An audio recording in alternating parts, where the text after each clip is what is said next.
Hey, deserving listeners, it's time to watch 90 Day Fiancé and have me react to the show and post it on YouTube for y'all to watch. Let's see what happens. У нас есть в России пословица такая, что две хозяйки на одной кухне не усидят, не смогут. Поэтому я, по-моему, тебе рассказывал, что когда мы с мамой свадьбу сыграли, мы на следующий день съехали на квартиру. А я тут целый день нахожусь, и у меня крыша просто тут поедет, чтобы сидеть целый день и... So I'm actually reminded, as the father was talking, that my grandmother was like Julia. Let me tell the story. So Japanese Americans came over around 1900, and then so those are my great-grandparents, and they had kids. And so my grandma Kazuko and my grandpa George, born in Eastern Washington, they got married. He was a star baseball player and actually star athlete and all the way around, and all the ladies were after him, apparently.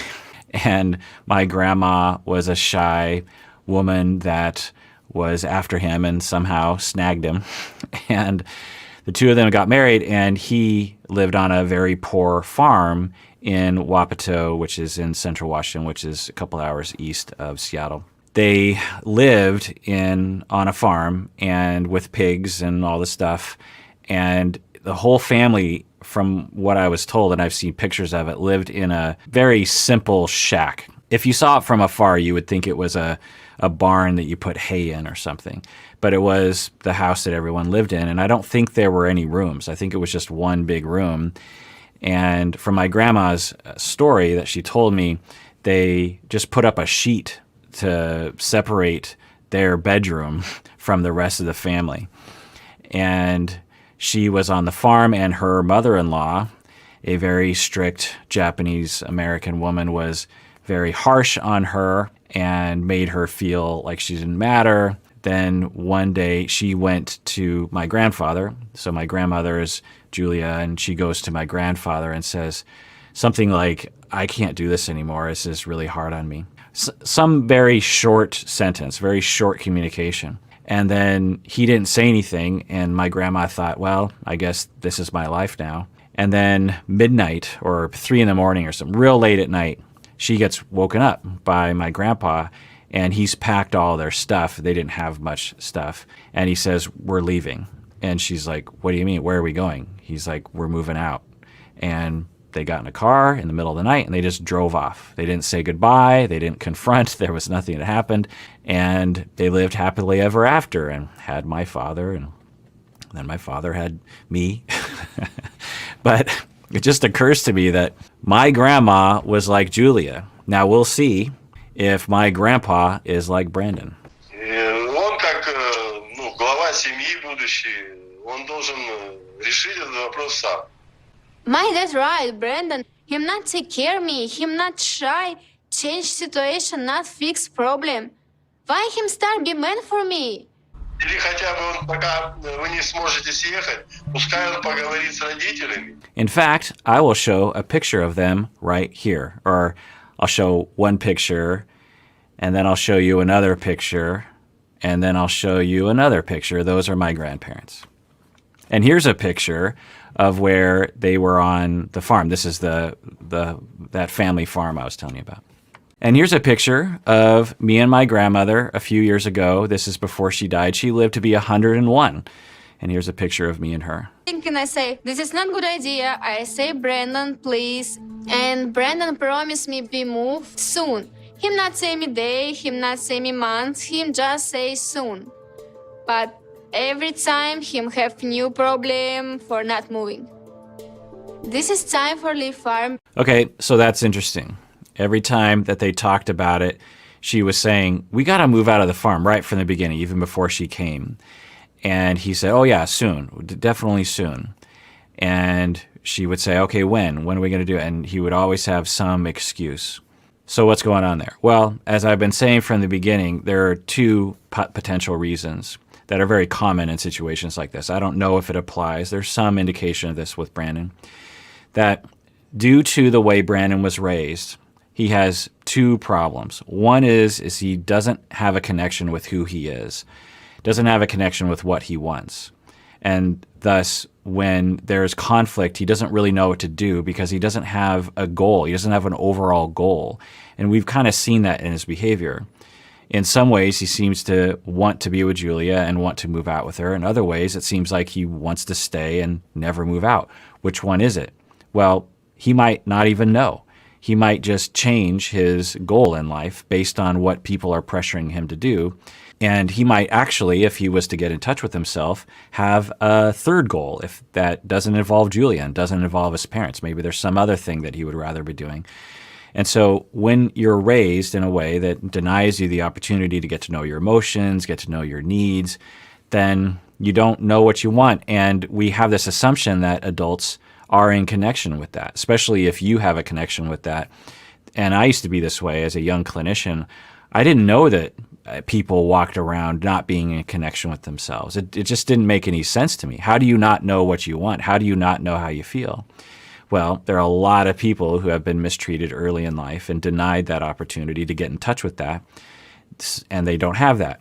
The other hypothesis that I have is that he is terrified. He's had a lifetime of being emotionally intimidated whenever he asserted himself, such that whenever there's a conflict, he just switches to a mindset of pleasing the other person, particularly the people who are most likely to hurt him emotionally.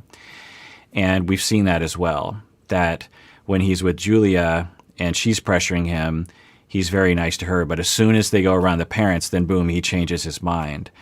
And given the way that the parents are, it wouldn't be a stretch to imagine a lifetime of emotional intimidation on him. I don't know that, of course. It's purely speculative. If we actually talk with the parents or we're actually there to observe all the parenting, we might have a different opinion for sure.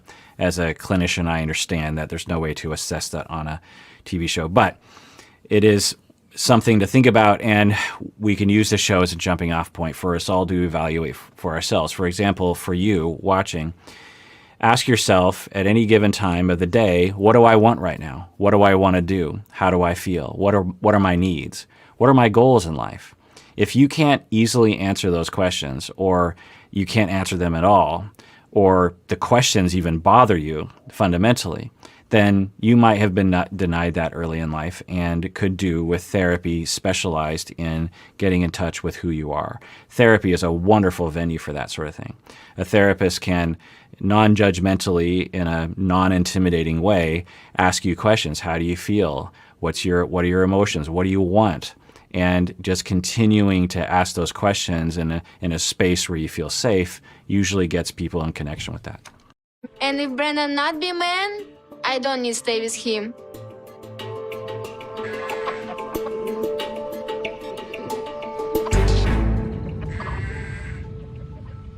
But she's framing it as he needs to be a man.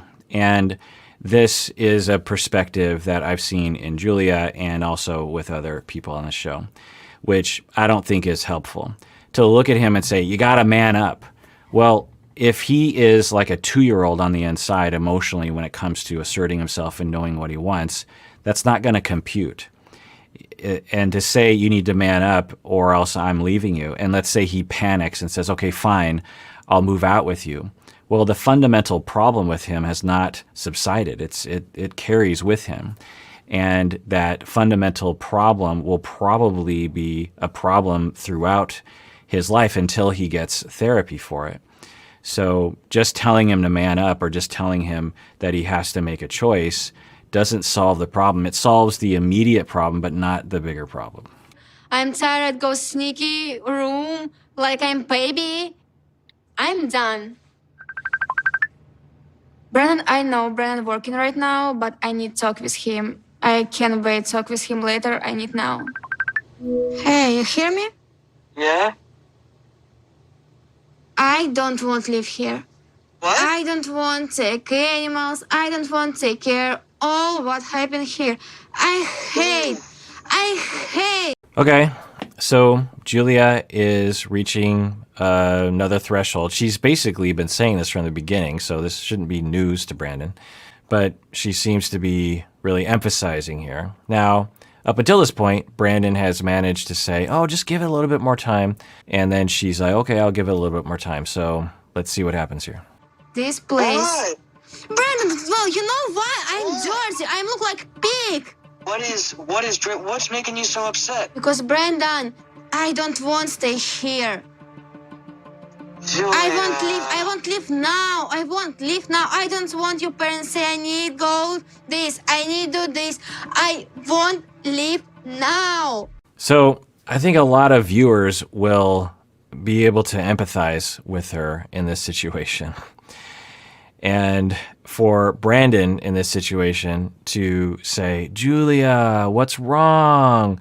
Julia, no, is kind of interesting, right? That Brandon is like, what's going on here? That it seems like it's a mystery to him.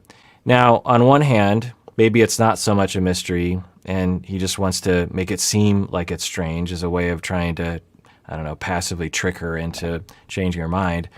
Or does he actually just not really understand that to him, this notion of moving off the farm has never been able to enter his own mind because he either doesn't ever want to leave or he's never been allowed to ask the question to himself. He's never been allowed to ask any question about what he wants in his life, the way he's been parented. Speaking from my voice of, there's my therapist voice and this is my citizen voice. And speaking as a citizen, as just someone that's watching the show, I'm really curious about what's going to happen here. Because on some level, wouldn't it be nice if Julia and Brandon moved out and we could actually see how the two of them get along? Because I'm guessing they would get along, right? So as a citizen, I'm like, yeah, Julia, let's make this happen. As a therapist, I don't care. People can make their own choices in life, and I just help them with clarifying those choices. You hear me? Please. No. I say, Brandon, you... Stop. Can we just, talk about this later when I'm not at work? So on one level, sure, he's at work and he's like, this is a big deal. Let's talk about it when we're in person for sure. But it sure sounds like he's trying to shut her down, which is weird. I mean, the fact that he isn't saying something like, yeah, Julia, I get it. I'm with you. I'm with you on this. But here are the circumstances I'm under. And okay, let's work this. Let's see what we can do. Instead, he's just like, no, stop. So this is interesting. Maybe we'll see the breaking point of what's going to happen here, whether she's going to just say, screw it, I'm leaving, or he's like, yes, okay, let's start doing the process of moving out. Let's see what happens. I won't talk now. Okay. Now I feel like I've mistake. I come America and not see what I want see, what Brandon promised me. Brandon, I serious. I don't want you say, I'm fixing next you. Forget about this. And next you say, tomorrow. I don't want... First off, I don't understand your phobia of, animals. I not go... Yikes. So now he's saying, oh, the reason why you want to leave is because you have some weird phobia against animals. Wow. I mean, how does he not see or choose not to see that, one, okay, fine, she has a phobia she doesn't want to work on a farm. That's not her goal in life. She's never wanted to do it. She thought she was coming temporarily, and you're talking about her living there for the rest of her life. It's like Hotel California. You can check in, but you can never leave. So I think that's pretty obvious that she just doesn't want to work on a farm. It's not a phobia against animals.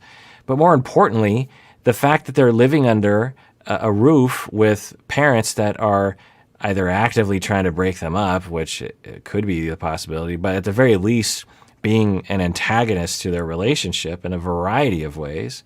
At the very least, they don't have privacy, right? The fact that he's reducing it down to she has a phobia against animals is interesting. There's just no way that he doesn't have the data that we all have about what Julia is going through.